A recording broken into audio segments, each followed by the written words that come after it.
আওয়ামী লীগ রাজনীতি করতে পারবে কিনা তা জনগণ নির্ধারণ করবে বলে মন্তব্য করেছেন বিএনপি মহাসচিব মির্জা ফখরুল ইসলাম আলমগীর।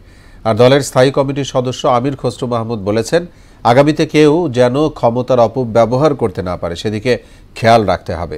ফেনী ও কুড়িগ্রাম প্রতিনিধির রিপোর্ট, জানাচ্ছেন তানজিদ ভুইয়া। ফেনীর ফুলগাজীতে বন্যায় ক্ষতিগ্রস্ত শিক্ষার্থী ও জনসাধারণকে শিক্ষা উপকরণ এবং ঢেউটিন বিতরণ অনুষ্ঠানে যোগ দেন বিএনপি মহাসচিব মির্জা ফখরুল ইসলাম আলমগীর।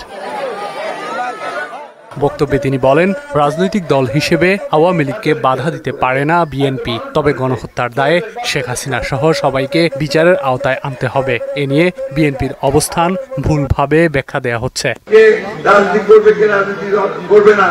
সেটা তো নির্ধারণ করবে জনগণ। আমি একটা রাজনৈতিক দল হিসেবে তো সে নির্ধারণ করতে পারি না।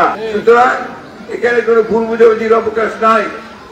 আমরা কখনোই কাউকে কোন দলকে নির্বাচন করতে দিতে মানা করিনি, কিন্তু যারা হত্যা করেছে, যারা মানুষ খুন করেছে, যারা অন্যায় করেছে, যারা দেশের আপনার সম্পদ নষ্ট করেছে, বিদেশে টাকা পাঠিয়ে দিয়েছে, তাদেরকে অবশ্যই হাসিনা সহ সকলকে নিয়ে সেখানে বিচার করতে হবে। সব জঞ্জাল দূর করে অন্তর্বর্তী সরকার দ্রুত নিরপেক্ষ নির্বাচনের ব্যবস্থা করবে বলে আশা জানান তিনি। তাদেরকে একটু সময় দিতে হবে, ওরা কাজ শেষ করে ফেললে নিশ্চয়ই নির্বাচন হবে এবং জনগণের সরকার আসবে। তো আমরা বলেছি এটা একটু তাড়াতাড়ি করলে ভালো।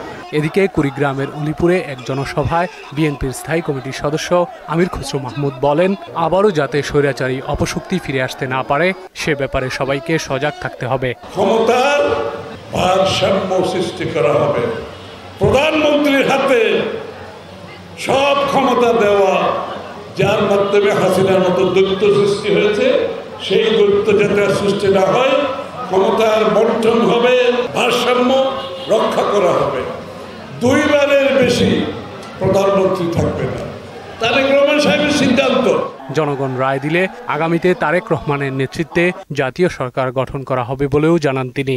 জনগণ যদি আমাদেরকে রায় দেয়, তারেক রহমান সাহেব জাতীয় সরকার গঠনের ঘোষণা দিয়েছে এবং সেই জাতীয় সরকার ৩১ দফার সংস্কার বাস্তবায়ন করবে। তানজিদ ভুইয়া, মোহনা সংবাদ।